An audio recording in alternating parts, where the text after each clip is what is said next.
এখানে এখান থেকে এবার ভিউটা অনেক মানুষে চিনতে পারবা, কারণ কি এটাকে বলে গাঙ্গুরিয়া মিশন। আর ওই দূরে সাদা সাদা দেখা যাচ্ছে ওটাই আর কি সাথিয়া স্কুল। এ কি স্টান করে নাকি? এদিকে এদিকে।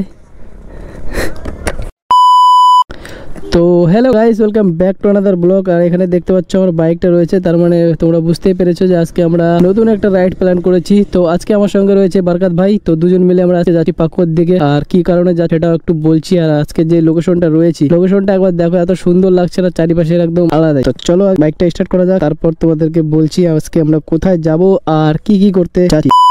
তো গাইজ তোমাদেরকে বলে দিই, আজকে আমরা যাচ্ছি হচ্ছে পাকুয়ার দিকে। আর যাচ্ছি দুজন মিলে, আমি আর সুমন। তো দুজন মিলে যাচ্ছি, তার কারণ হচ্ছে যে সুমন আমাদের বাড়ি মানে আমাদের গ্রামে এসেছিল প্রায় আজ থেকে 10-15 দিন আগে। আর ও কিন্তু এখন থাকে ওর মামা বাড়িতে। তো 10-15 দিন আগে এসেছিল, তো এখন ওর বাড়ি যাওয়ার টাইম হয়ে গিয়েছে। তো কালকে ওর যাওয়ার কথা ছিল, কিন্তু আমি বললাম যে তোর যাওয়া লাগবে না, আমি কালকে তোকে রেখে আসি। তো এই জন্য আর কি কালকে ও থেকে যায়, যার জন্য আজকে ওকে আমি রাখতে যাচ্ছি পাকুয়ার ভিতরে। পাকুয়ার থেকে প্রায় 7 কিলোমিটার ভিতরে। তো ভাবলাম তার সঙ্গে সঙ্গে তোমাদের জন্য একটা ব্লগও বানিয়ে ফেলি, যেটা তোমরাও দেখে মজা নিতে পারবে বাড়ি বসে। আর আমার শরীর না একদম ভালো নেই, যাতে মানে খুব সর্দি লেগেছে, কথা বলতেও মানে কষ্ট তো হচ্ছে না, মানে মাঝে মাঝে ডিস্টার্ব হয়ে যাচ্ছে। তো এই ডিস্টার্বের মধ্যে দিয়ে আমি যাচ্ছি। আর আজকে কিন্তু একদম পুরো টি শার্ট পরে বেরিয়েছি। আর যে আরে হাওয়া বাতাস চলছে, একদম মানে প্রচুর ঠান্ডা ঠান্ডা লাগতো। চলো যাওয়া যাক। আর এখন আমরা 1 নম্বর ব্রিজ পার করে 2 নম্বর ব্রিজটা পার করলাম সবে। তো এখন বর্তমানে সামনে 3 নম্বর ব্রিজের দিকে যাচ্ছি দুজন মিলে, আমি আর সুমন। গাইস মাঝে মাঝে যে তো ওই দূরে আমরা দেখতে পাচ্ছি সামনে রয়েছে আমাদের 3 নম্বর ব্রিজ। আর 3 নম্বর ব্রিজের পরে কিন্তু আরেকটা ব্রিজ থাকে, সেটা হচ্ছে 4 নম্বর ব্রিজ। তো 4 নম্বর ব্রিজের পরে কিন্তু আমাদের এখানে হালুকার ভাইরাল চায়ের দোকান, মানে চা গল্প দোকানটা হয়তো অনেকেই চেনো। আশপাশের যারা যারা দেখো তারা হয়তো চিনবে ভালো করে। এখানে আমরা কালকেও এসেছিলাম, মানে প্রচুর ভিড় হয় সবসময়ের জন্য। রাত্রেবেলা আসলে তো সিটি পাওয়া যায় না, এত ভিড়। তো আমরা কালকে একটু বিকেল বিকেল এসেছিলাম ঘুরতে, ঘুরে টোরে চাটা খেয়ে যাই। তো আমার মতন এখানে অনেক মানুষই আসে।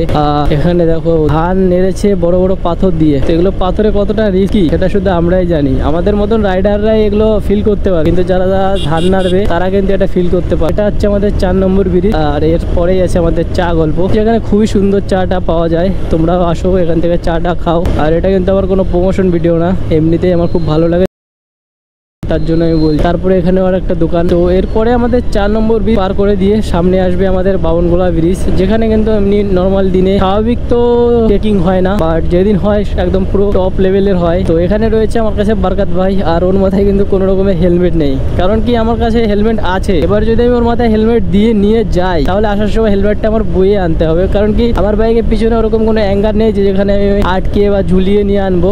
আর আসার সময় তো আমি পুরো ফাড়তে ফাড়তে আসবো, আর যদিও আটকাই বা ঝুলায় নিয়ে তাহলে হয়তো কোথাও পড়ে যেতে পারে, যার জন্য আমি হেলমেটটা নেওয়াটাই ইচ্ছা করলো না। আর যেহেতু ওকে যাওয়ার সময় আমি ওকে শুধু যাওয়ার সময় যাবে, আসার সময় তো আমি একাই আসবো, আসার সময় কোনো প্রবলেম হবে না। তো যেখানে যেখানে পুলিশ আছে সেখানে সেখানে ওকে নামিয়ে তারপরে হেঁটে হেঁটে নিয়ে যেতে হবে। তো ফাইনালি আমাদের বাউনগোলা নাগা চেকিং পার করে দিয়ে আমরা চলে এসেছি। বাউনগোলা পার করে স্বাভাবিক আমি সবসময় কিন্তু হেলমেট নিয়ে আসি, বাট আজকে বরকত ভাইকে রাখতে যাবো, যার জন্য আমি আজকে কিন্তু হেলমেট আনিনি। তো এটা হচ্ছে আমাদের বাউনগোলা স্ট্যান্ড। অ্যান্ড স্ট্যান্ডটা পার করে দিয়ে আমাদের সামনে একটা ফিউল পাম্প আছে, যেখানে আমরা ফিউল আপটা করানোটা খুব দরকার। কারণ কি আমার বাইকে 1 ঘাট তেল, আর তার মধ্যে আমার বাইকের কিন্তু ট্যাঙ্কির মিটারটা খুব খারাপ হয়ে গেছে। কারণ কি কোনো সময় 1 ঘাট দেখাচ্ছে, কোনো সময় একদম পুরো তেলই নেই এরকম দেখায়। কিন্তু আমি যখন ট্যাঙ্কিটা খুলে দেখি, মানে এই মুখটা, তো তখন কিন্তু ভিতরে অনেক তেল দেখা যায়। যার জন্য আমি বুঝতে পারলাম যে আমার ট্যাঙ্কির কোনো সেন্সার থাকে, এটা কি থাকে আমি তো জানি না সঠিক, তবে হয়তো কোনো সেন্সার ফেন্সার খারাপ হয়ে গেছে।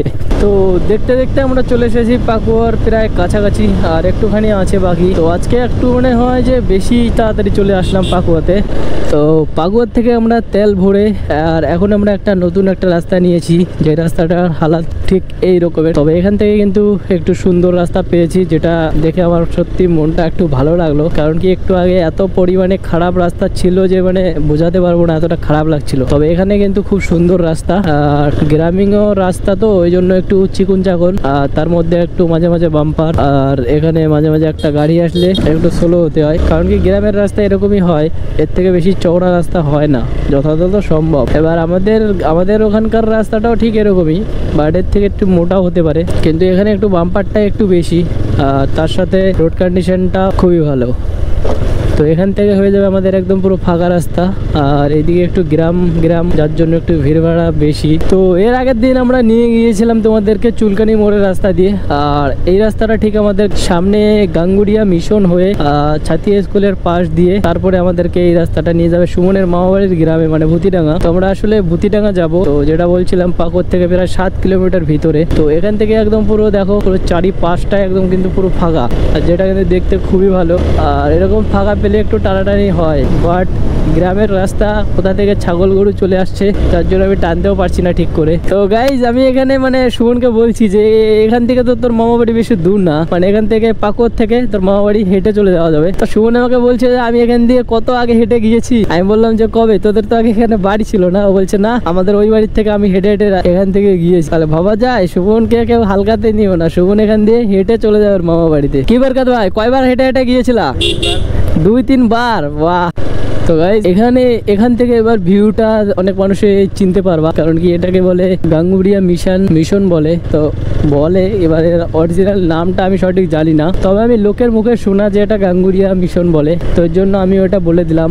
এবার এখানে নাম আছে কিন্তু নাম না তো দেখা টাইম নেই।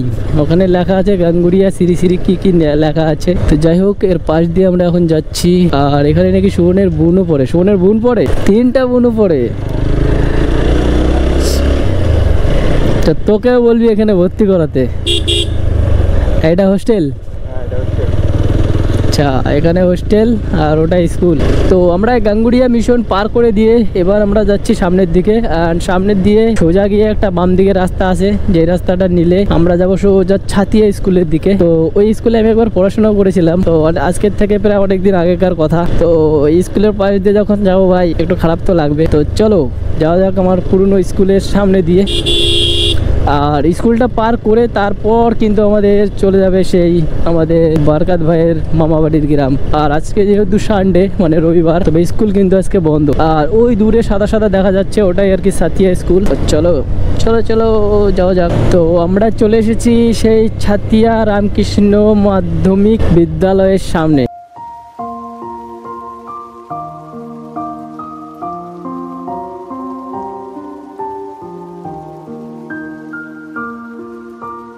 তো অনেক পুরনো কথা মনে পড়ে গেল। যাওয়া যাক আমাদের সেই সুমন ভাইয়ের মামা বাড়ির দিকে। ভাই এখানে কি অন্ধকার। তো অবশেষে আমরা চলে এসেছি সেই জায়গায়। কোন দোকানের জায়গা? না আমি ওই জায়গা আর যাবো না। তাই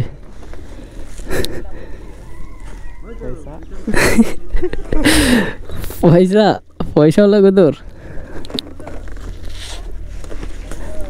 কত? 1000। ইস 1000। এ কি স্ট্যান্ড করে নাকি? এদিকে এদিকে।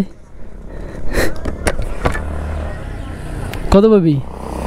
300 টাকা আছে কিনা? আমার টাকা জায়গা থেকে ঘাপলা হয়েছে। 5-6 এবার কথা আমি ফোনপেতে পাঠিয়ে দেবো। আবার টাকা থেকে ওই যে 1000 টাকা রাখছিলাম, 500-600। কি বলছো শোনো দিকে? ঠিক আছে ফোন পেতে পাঠাবি। কি বলছো? কি আরেকবার কর। হ্যাঁ ও ভাই স্টান দেখো। এই তোকে এগুলো শিখাইছে কে? হ্যাঁ শুভ কি তোর গুরুদেব? তাহলে আমি ফোনপে মারি দেবো, ঠিক আছে? বিকেলবেলা বাড়ি যেয়ে। আমার মানে এর থেকেও টাকা ঘাপলা হয়ে গেছে। ঘাপটা মারলো কি আমার বাড়ির থেকে? দেখতেছি, ঠিক আছে যাও।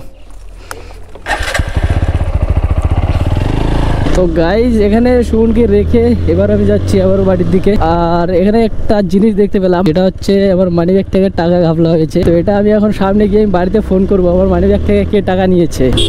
তো গাইজ আমি আবারও চলে এসেছি আমাদের সেই পাকুয়াতে। এন্ড এখান থেকে এবার আমার আবার বেরোতে হবে বাড়ির দিকে। আর ভাই গলাটা এতটা খারাপ হয়ে গেছে না, মানে কথাই বাড়াচ্ছে, খুব খারাপও লাগছে। ভিডিও বানাতে হচ্ছে, কথাও বলতে হচ্ছে, তার মধ্যে আবার সর্দিও লাগছে, মাথাটাও ব্যথা করছে হালকা হালকা। কি যে করবো নিজে বুঝতে পারি তো এখান থেকে ডান দিকে আর ওই যে আমাদের সামনে রাস্তা দেখতে পাচ্ছি হাইওয়ে। তো এখান থেকে এবার সোজা গেলে Bamangola two Gazole road and এই রাস্তা দিয়ে সোজা যেতে হবে বাড়ির দিকে। তো আমরা এসেছি আমাদের বাবনগোলা ব্যারাজের একটু আগে, মানে বাবনগোলাতে। আর এই জায়গাটা অনেক মানুষই চিনবা। ফাইনালি আমরা চলে এসেছি আমাদের বাবনগোলা ব্রিজের উপরে। আর এই ব্রিজটা আমরা পার করে দিয়ে এখন কিন্তু আমরা ফাইনালি চলে যাচ্ছি বাড়ির দিকে। আর এখন পর্যন্ত যারা যারা আমার মোটো ব্লগ ভিডিওটা এখনও দেখছো তারা যদি ভালো লাগে অবশ্যই একটু লাইক আর একটু সাবস্ক্রাইব করে দিও। এর মতন এইটুকুই, দেখা হবে নেক্সট ব্লগে। ততক্ষণে বাই বাই, টাটা।